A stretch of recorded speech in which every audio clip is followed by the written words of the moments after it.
또 친교할 수 있어서 저의 마음이 무척 기쁘고 행복합니다. 하나님이 베푸시는 풍성한 은혜가 오늘 이 예배에 참석한 우리 모두에게 충만하시기를 주님의 이름으로 축복합니다. 오늘 설교는 다음과 같은 순서로 진행하도록 하겠습니다. 첫 번째는 추수감사 주일이기 때문에 추수감사절이 어떤 날인가 하는 것을 그 유래를 잠깐 설명드리고요. 그 다음에 오늘 제목이 하나님 자녀의 복이기 때문에 그러면 하나님 자녀의 복은 어떤 것인가 이것을 설명드리기 위해서 성경에 나타나는 인물 한 사람 아브라함이라는 인물을 잠시 소개를 하고요. 그 다음에 오늘 우리가 읽은 본문 가운데에서 제시하는 하나님 자녀의 복이라는 것이 어떤 것인가 이것을 또 잠깐 설명하고요. 그 다음에 마지막으로 우리는 지금 어떤 복을 누리고 있는가 이렇게 네 가지로 쭉 이어서 여러분들에게 설명을 드리도록 그렇게 하겠습니다. 자, 먼저 추수감사절입니다. 우리나라의 많은 교회들은 우리 교회를 포함해서 많은 교회들은 11월 셋째 주일을 추수감사 주일로 이렇게 지키고 있습니다. 추수감사절이 어떤 절기인가? 혹자들 어떤 사람들은 이제 성경에서 이 추수한 것을 이 곳간에 모아드린다, 깊이 모아드린다는 의미의 수장절이 있어서 추수감사 이 절과 수장절을 같은 것으로 보기도 하는데요. 그건 전혀 관계가 없습니다. 수장절과 추수감사절은 전혀 관계가 없고요. 추수감사절은 17세기 초반에 영국에서 이제 기독교인들을 핍박하는 정치가 이루어지다 보니까 그 영국을 떠나서 신대륙으로 이주한 청교도들에 의해서 유래가 되었습니다. 청교도라고 하는 사람들은 누군가 하면 그 영국의 정치적인 기독교 핍박에 저항한 사람들의 이름들이에요. 그들을 이제 청교도 이렇게 부른 것이죠. 그래서 다 기독교인들이고요. 그들이 영국에서 1620년 9월 달에 102명의 청교도인들이 메이플라워라는 배를 타고 이제 머나먼 항해의 길을 오르게 됩니다. 신대륙을 찾아서 지금의 미국 땅입니다. 신대륙을 찾아서 이제 항해를 시작합니다. 대서양을 항해하는 중에 배 안에서 한 명이 죽고 또 한 명이 탄생을 하게 됩니다. 그리고 긴 여행 63일 동안 배를 타고 이제 대서양을 횡단을 했어요. 너무 오래 배를 탔죠, 그렇죠? 우리는 하루도 배 타기 힘든데 63일 동안 배를 타고 대서양을 건너서 닻을 내린 곳이 북미의 케이프 카시라는 곳에 이제 배가 닻을 내리게 되었습니다. 그래서 그들은 그곳 이름을 이제 자기들이 출발했던 항구 이름이 영국의 플리머스이기 때문에 우리가 도착한 곳도 플리머스라고 이름하자라고 해서 그들이 도착한 땅을 플리머스라고 명명하게 되었습니다. 그런데 큰 문제가 있었습니다. 그들이 도착한 그 시기가 11월 중순이었고요. 이제 겨울이 시작되고 있었고요. 그 땅은 매우 황량하고 적막한 벌판이었습니다.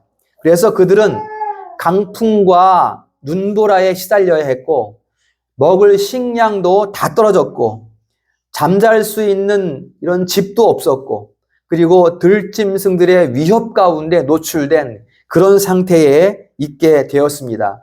매우 절박한 상황이었어요. 좋은 땅을 향해서 신앙생활을 편안하게 하기 위해서 도착한 땅에서 이제는 먹고 살 것을 걱정해야 되는 그러한 상황에 처하게 된 것입니다. 결국 그해 겨울에 102명 중에 절반 이상이 목숨을 잃게 됩니다. 병들어 죽고 추워서 죽고 굶어서 죽고 102명이 그 땅에 도착했는데 절반 이상이 다 죽임을 당하게 되었습니다. 그리고 생존자들마저도 이제 질병에 시달리는 매우 쇠약한 상태에 처하고 말았습니다. 어찌 보면 이제 뭐 더 이상 희망이 없을 것 같은 그러한 상황이죠. 그 가운데에 약 6명에서 7명가량 건강한 사람들이 남아 있었어요. 그들이 일어나서 자발적으로 사슴과 이런 타조 같은 것들을 사냥해서 끼니를 조달하고 또 땔감을 구해서 불을 피우고 병자들을 간호하고 그 다음에 옷을 빨아서 다시 입히고 이렇게 해서 그들이 생존할 수 있었습니다. 마침내 그들은 그해 가을 1920년도에 출발했으니까 1921년 가을에 그들이 이제 옥수수를 재배할 수 있도록 도와준 인디언 부족을 초청을 해서 자기들이 얻은 옥수수와 감자를 식탁 위에 올려놓고 첫 추수 감사 예배를 드릴 수 있게 되었습니다. 뭐 많은 것을 거둔 게 아니고 옥수수를 이제 수확했고요. 그 다음에 감자를 조금 수확했을 뿐입니다. 그들은 그 예배 가운데에서 이렇게 기도했습니다. 하나님, 우리는 대서양을 건너와서 여러 친구를 잃었습니다. 그러나 지금 우리가 기대했던 것보다 하나님께서는 우리에게 많은 것을 주셨습니다. 하나님 은혜에 감사하며 첫 열매를 드리나이다. 이렇게 그들이 추수 감사 예배를 드리면서 기도를 했습니다. 그리고 그들이 배를 타고 오면서부터 하나님 앞에 약속하고 기도했던 것, 그들은 추수 감사 예배 첫 예배를 마친 다음에 가장 먼저 무엇을 했는가? 교회를 지었습니다. 그리고 두 번째 무엇을 지었는가? 학교를 지었습니다. 그리고 마침내 자기들이 거할 집을 짓게 되었습니다. 이것은 굉장히 중요한 의미가 우리에게 주어지고 있습니다. 가장 먼저 교회를 짓고 그리고 두 번째 자녀들을 교육할 학교를 지었다. 이것은 그들이 무엇을 지금 마음속에 중요하게 여기는가 하는 것을 우리에게 보여주고 있는 모습이라고 할 수가 있습니다.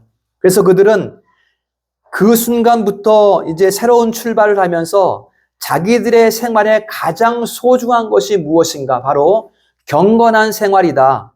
바로 예배자의 삶이다라는 것을 결단하고 주일 성수를 철저히 하고 11조 생활을 철저히 하는 이러한 신앙생활을 결단하게 됩니다. 그래서 그들은 스스로 법을 만들어서 예배에 참석하지 않으면 처벌을 받게끔 이러한 법을 만들어서 스스로 시행하는 그러한 경건을 생활하였다는 것을 우리가 그들을 통해 배울 수가 있습니다. 이것이 오늘 우리가 드리는 추수감사절, 추수감사 예배의 유래가 되었습니다. 여러분, 그들의 첫 추수를 한번 생각해 보겠습니다. 옥수수와 감자였어요. 그들이 그것을 가지고 감사할 만했을까? 우리 같으면 어땠을까요? 우리 같이 떠나왔던 102명의 동료, 또 우리의 가족들 중에 절반 이상이 죽었습니다. 그리고 감자와 옥수수 몇 개를 얻었을 뿐인데 그것이 그들이 감사할 만한 조건이었을까라는 것이죠. 그러나 그들은 그것을 탁자 위에 올려놓고 눈물에 감사 예배를 드렸다라는 것은 우리의 마음에 큰 감동을 주고 있습니다. 그들이 정말 감사할 상황, 감사한 것들이 과연 어떤 조건을 감사했다는 것일까? 그들은 과연 복을 받은 인생일까? 누군가 우리에게 이렇게 질문한다면 그 청교도들이 복을 받았습니까? 라고 누군가 우리에게 질문한다면 우리는 아니요라고 말할 것입니다. 그들은 전혀 복을 받지 못했습니다. 라고 우리는 말하게 될 것입니다. 그런데 그것은 도대체 그들은 무엇을 감사했다는 말인가? 성경 첫 권을 펼치면 창세기가 나옵니다. 거기에 등장하는 한 인물, 아브라함이라는 인물이 등장을 합니다. 아브라함은 하나님이 그 아브라함과 언약을 맺어 주셨어요. 그리고 그 언약과 함께 세 가지 복을 약속합니다. 땅의 복, 그 다음에 후손의 복, 그 다음에 복의 근원이 되는 복. 이 세 가지 복을 하나님이 그 아브라함이라는 사람에게 약속을 해 주셨어요. 그러면 아브라함은 자기의 인생 가운데 그 복을 과연 받았을까? 아브라함의 적자, 본처가 낳은 아들은 한 사람이에요. 이삭이라는 아들 한 사람이었고, 아브라함은 기근을 피해서 여기저기 이주하며 살았습니다. 그리고 그는 죽었어요. 그러면 아브라함은 무슨 복을 받았다는 건가요? 아들 하나 남기고 죽었는데 또 기근을 피해서 한 군데 정착한 것도 아니고 여기로 갔다가 저기로 갔다가 그런 삶을 살다가 죽었는데 아브라함이 도대체 무슨 복을 받았다는 건가요? 복을 받았습니까? 라고 물어본다면 우리는 또 아니요. 아브라함은 복받지 못했습니다라고 우리는 대답하게 될 것입니다. 그러나 성경은 뭐라고 말하는가 하면 아브라함은 모든 복을 받고 누렸다. 이렇게 성경은 증언을 하고 있습니다. 왜냐하면 아브라함이 어떤 복을 받았는가 성경이 말씀하는가 하면 아브라함은 그 고단한 인생 가운데 있을 때 하나님께서 동행해 주셨다. 이게 아브라함이 받은 복이라는 거예요. 또한 아브라함은 그 고단한 인생 가운데에서 하나님께서 공급해 주시는 것으로 그 삶을 누렸다.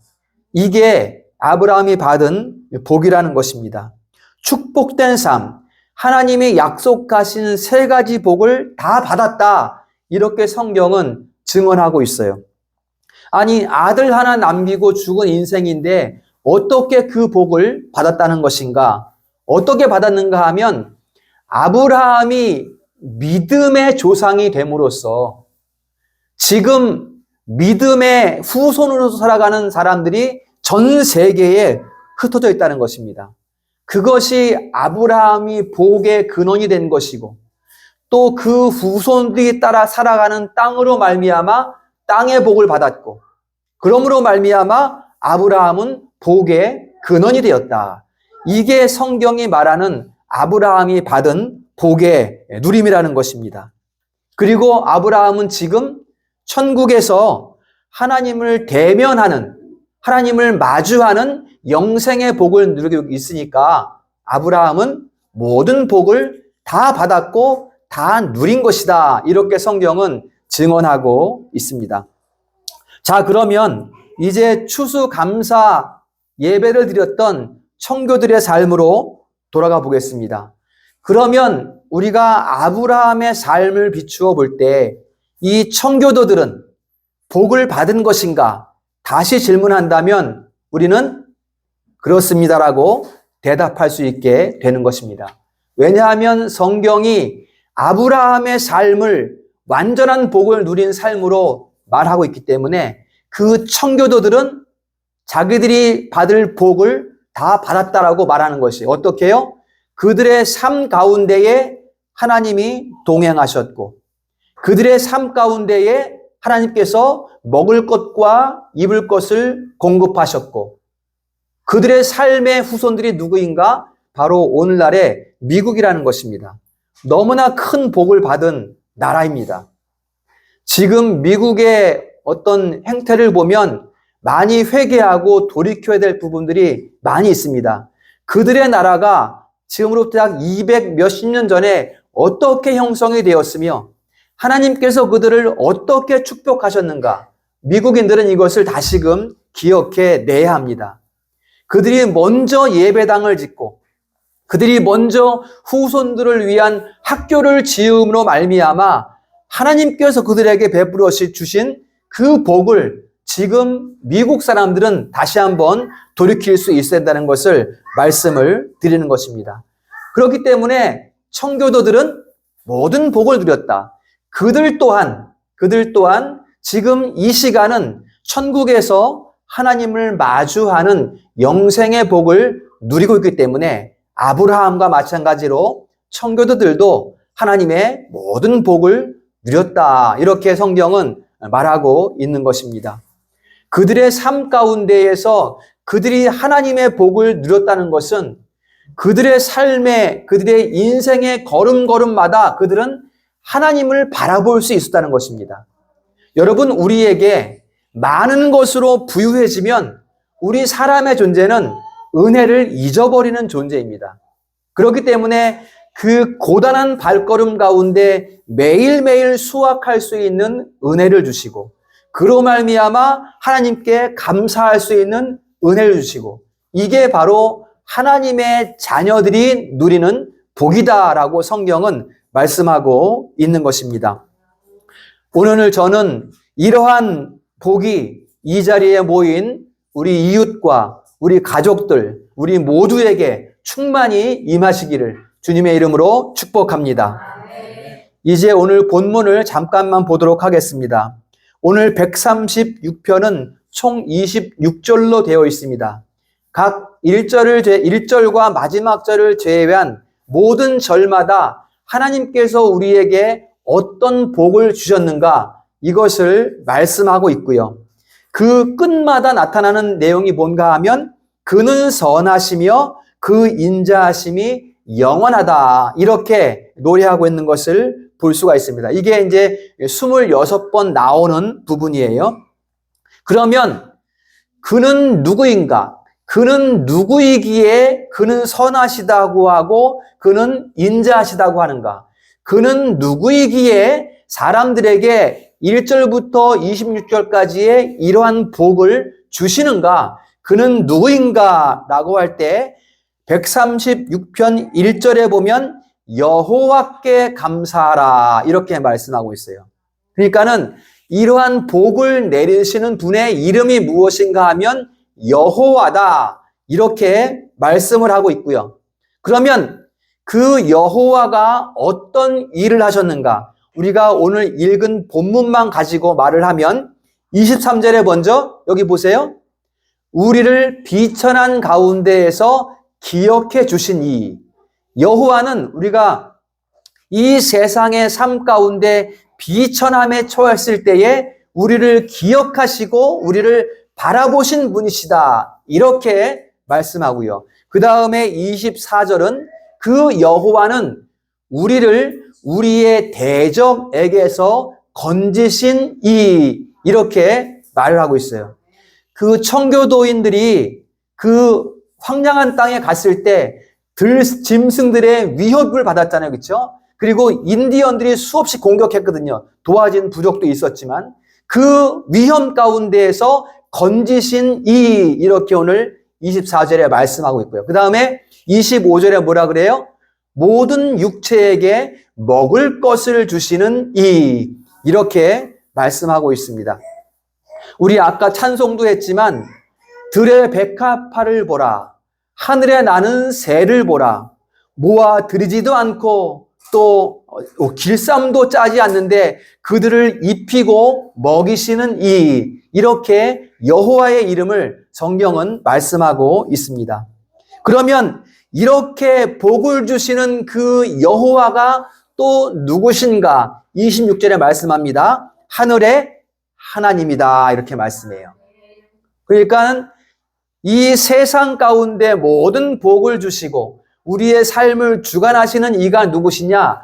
여호와 하나님이시다. 이렇게 성경은 지금 말씀하고 있는 것입니다. 그래서 그 여호와 하나님이 선하시며 인자하시다. 그 선하시고 인자하심이 영원한 분이시다. 이렇게 26절 전체에서 우리에게 말씀해 주는 것을 볼 수가 있습니다. 여러분, 선이라는 말이 중요합니다. 선, 그리고 인자라는 말도 중요해요. 우리가 생각하는 선은 세상에서 어떤 좋은 일 하고 착한 일 하면 저 사람 선하다 이렇게 말하지만 지금 여기에서 선이라는 것은 진리와 은혜가 함께 있는 것을 말해요. 진리와 은혜가 함께 있는 거예요. 여러분, 세상에 법이 있습니다. 법. 그렇죠? 그 법을 지키면 좋은 사람, 그 법을 지키지 않으면 죄인이에요. 그렇지 않습니까? 그래서 이 잣대, 진리의 잣대라는 것은 매우 엄중한 거예요. 그냥 우리를 옴짝달싹 못하게 하는 그 기준이 진리거든요. 법이란 말이에요. 그런데 그 법과 함께 은혜를 베푸신다는 거예요. 은혜. 이게 선이라는 의미입니다. 그러니까는 법을 지킬 수 없어서 이리 방황하고 저리 방황하는 그 사람들을 이렇게 이끌어서 진리 가운데 설 수 있도록 도와주시는 은혜.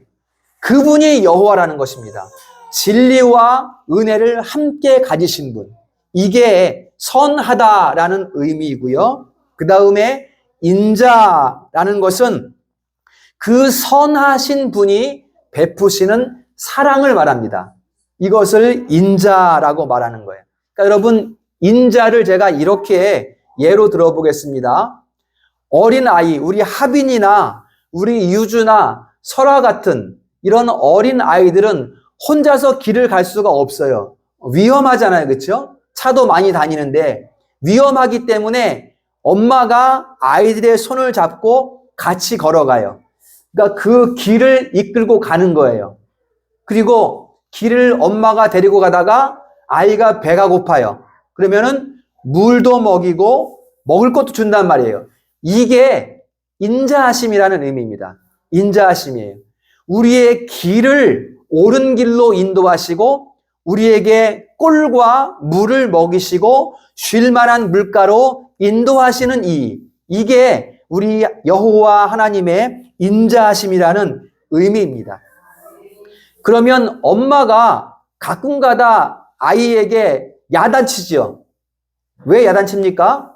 아이가 엄마 품을 떠나서 엄마 손을 뿌리치고 나쁜 길로 가려고 그러니까 엄마가 야단쳐요. 이게 바로 인자하심이라는 의미에 모두 포함되는 의미입니다.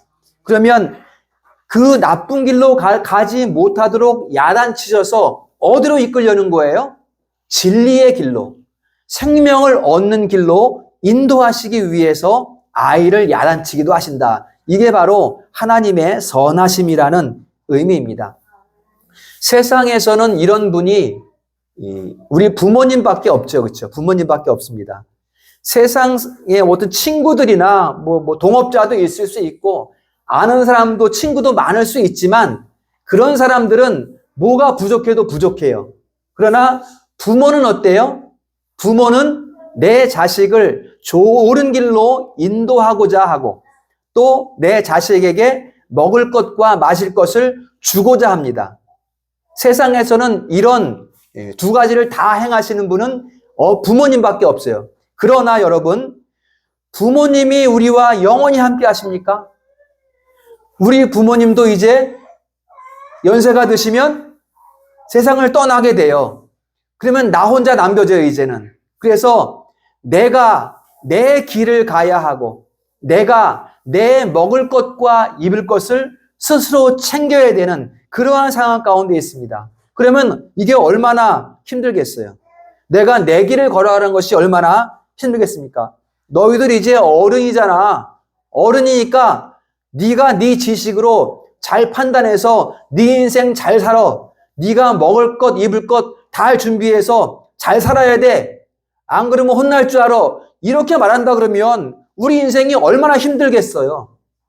그런데 하나님은 뭐라고 말씀하시는가 하면 자, 이제 우리 부모님들이 다 천국 갔다고 예상한 다음이에요. 이제 우리가 혼자 남겨졌을 때 하나님은 뭐라고 말씀하시는가 하면 어린 아이와 같이 되는 자는 천국에서 큰 자다. 그러니 너희들은 어린 아이와 같이 되어라. 이렇게 말씀했어요. 이게 무슨 말이에요? 어린 아이와 같이 되는 게 어떤 거예요? 우리 부모님이 다 천국 가시고 이제 우리가 홀로 남겨졌는데 남겨진 우리와 누가 함께 하신다? 여전히 인자하신 하나님께서 내 손을 붙드시고 나와 함께 동행하시고 나에게 먹을 것을 주시고 입을 것을 주신다는 바로 그 말씀을 하시는 거예요. 어린 아이와 같이 되라. 너희의 몸은 자랐으나 너희가 어린 아이와 같은 마음을 가지면 내가 너희와 함께한다 영원토록. 이것을 성경은 우리에게 말씀해주고 있는 것입니다. 이게 여러분 얼마나 기쁜 일입니까 이게. 이게 찬송하고도 남을, 노래하고도 남을, 외치고도 남을 그런 기쁜 일 아니겠습니까? 우리의 평생의 선하심과 인자하심이 아까 우리가 예배 처음에 읽었던 그 시편 23편 말씀이거든요. 선하심과 인자하심이 평생 우리와 함께 하시니 내가 주의 집에 영원히 거하리로다. 이러한 고백이 바로 우리의 고백이 되는 것입니다. 그러므로 우리는 모든 것이 은혜입니다. 우리는 모든 것이 감사입니다. 지금껏 우리의 삶을 이끌어 오셨고 또 함께 동행하고 계시고 또 먹을 것과 입을 것을 공급해 주시는 은혜를 누리고 있으니 우리는 모든 것이 은혜요. 우리는 모든 것이 감사요. 이러한 고백을 드릴 수 있는 우리 모든 성도들 될 수 있기를 축원합니다. 이러한 감사 때문에 청교도들이 추수감사주일로 기쁨의 눈물을 흘리면서 그 감자와 옥수수를 놓고 감사 예배를 드릴 수 있었던 것입니다. 그러니 그 선하심과 인자하심이 영원하신 그분께 감사하라. 그리하여 우리가 하나님께 감사 찬송을 올려드릴 수 있게 되는 것입니다. 여러분, 우리가 이 땅의 고단한 삶만을 바라본다면 우리가 어떻게 감사하고 어떻게 예배할 수 있겠습니까? 그러나 그 고단한 삶 가운데에서 우리의 마음을 위로하시고 우리를 붙드시고 우리가 나쁜 길로 빠지지 않도록 건져주시는 그 은혜 때문에 우리는 날마다 감사할 수 있는 것입니다. 이러한 감사와 찬송이 이 계절을 살아가는 우리 성도들과 이웃과 가족들에게 충만하시기를 주님의 이름으로 축원합니다. 여러분, 이제 이 해도 한 달밖에 남지 않았습니다. 언제나 그랬지만 올해도 연초가 있었고 또 봄이 있었고 그 다음에 여름도 있었고 올 여름에는 큰 장마 때문에 이 낙동강이 통제되는 그러한 위험한 상황도 있었고, 그러나 지난 시간 속에서 그 많은 어려움이 있었고 눈물도 있었고 아픔도 있었지만 이 가을에 돌아보니 하나님께서 많은 것으로 채워주셨구나 하는 고백을 우리가 하게 됩니다. 우리는 어제라는 과거를 지나왔습니다. 그리고 현재에서 우리는 미래로 나아가고 있습니다. 그러면서 우리가 오늘 여기에서 과거의 어떤 일을 회상해 볼 때 우리의 마음을 슬프게 하고 우리 마음을 아프게 하는 그러한 일들이 많이 있었다는 것을 알고 있습니다. 그러나 우리는 그 아픈 과거를 디디고 그 아픔을 디디고 우리는 여기에 일어서 있습니다. 그래서 여러분, 아픈 과거들이 나쁜 것만은 아니라는 거예요. 우리를 아프게 했던 과거가 오늘 우리를 여기에서 함께 모이게 했고 함께 예배하게 했다는 것, 이게 우리에게 기쁨의 일이 되는 것입니다. 여러분, 협곡을 지나면 푸른 초장이 있고 쉴만한 물가가 있습니다. 우리 인생은 긴 터널을 지나면 빛을 만나게 됩니다. 터널은 언젠가는 끝나는 거거든요. 그 터널 끝에는 밝은 빛이 우리를 기다리고 있다는 것입니다. 바로 지금이 그 빛을 만난 거예요, 우리는. 그 빛을. 긴 터널을 지나서 이제 우리는 빛 앞에 서 있는 것입니다. 그게 바로 이 예배의 순간이 되는 것입니다. 그렇기 때문에 우리가 지나온 모든 과거와 모든 아픔들은 왜 있었습니까? 오늘 여기에서 빛을 보게 하기 위해서. 바로 하나님이 누구신가? 여호와시다. 그 여호와는 어떤 일을 하셨는가? 우리의 삶을 이끄시고 살피시고 공급하셨다. 그분이 바로 하늘의 하나님이시다라는 것을 우리가 듣고 알고 믿게끔 하기 위해서 과거의 그 아픔과 눈물이 있었다라는 것을 우리가 기억하게 되는 것입니다. 그래서 우리는 감사하지 않을 수 없습니다. 우리 여성도들이 나와서 찬양했지만 다 감사를 찬양하고 있잖아요. 우리의 삶이 많은 감사를 거두어 드리고 있다는 것을 우리 성도들이 찬양을 했습니다. 그래서 이 가을에도 한번 우리가 우리의 삶을 돌아봅니다. 내가 어떠한 수확 가운데 그런 은혜를 누리고 있었는지, 그것이 과연 내가 내 힘으로 이룬 것들인가? 아니면 하나님께서 세상을 비추시는 그 거룩한 빛으로 말미암아 나의 걸음이 힘을 얻을 수 있었던 것인가? 이것을 우리가 이 가을에 돌아볼 수 있어야 하겠습니다. 우리의 삶이 많은 수확의 기쁨이 있었지만 그 가운데 가장 큰 수확이라면 우리 자신일 것입니다, 여러분. 우리 자신이 하나님 앞에 서 있는 이 시간, 이것이 가장 큰 감사의 조건이 되는 것입니다. 왜냐하면 내가 하나님을 믿는다는 것은 천국 곳간에 들어가는 하나님의 추수가 된다는 의미예요, 내가. 그러니까 천국의 그 복락을 약속받는 그러한 시간이기 때문에 곧 우리가 많은 것을 감사하지만 곧 나 자신이 가장 큰 감사의 조건이다라는 것을 우리가 말씀을 통해 확인할 수 있습니다. 우리를 진리의 길로 이끄시고 우리 삶을 돌보시고 우리의 삶의 걸음을 안위하시는 하나님으로 인해 우리는 감사합니다. 우리의 감사는 내 주머니에 무엇이 많이 채워져서 내 소유가 내 은행 잔고가 수억 수천만 원이 들어서 이것을 감사하는 것이 아니라 하나님의 자녀로서의 살아가는 그 복, 이것을 우리는 감사하는 것입니다. 이 감사가 있음으로 말미암아 우리의 마음이 평안할 수 있습니다.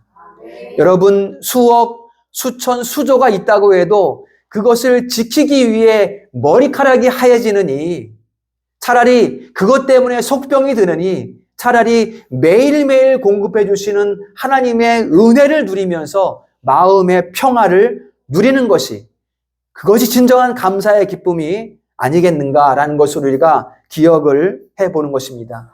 그 감사 때문에 우리는 예배하고 또 찬송하고 헌신하게 되는 것입니다. 특별히 추수감사주의를 지나면서 우리의 전생애를 다시 한번 돌아보고 지금까지 인도하신 하나님의 은혜에 감사하는 우리 성도님들 되시고 또 우리 가족들과 우리 이웃들이 될 수 있기를 주님의 이름으로 축원합니다. 기도하겠습니다.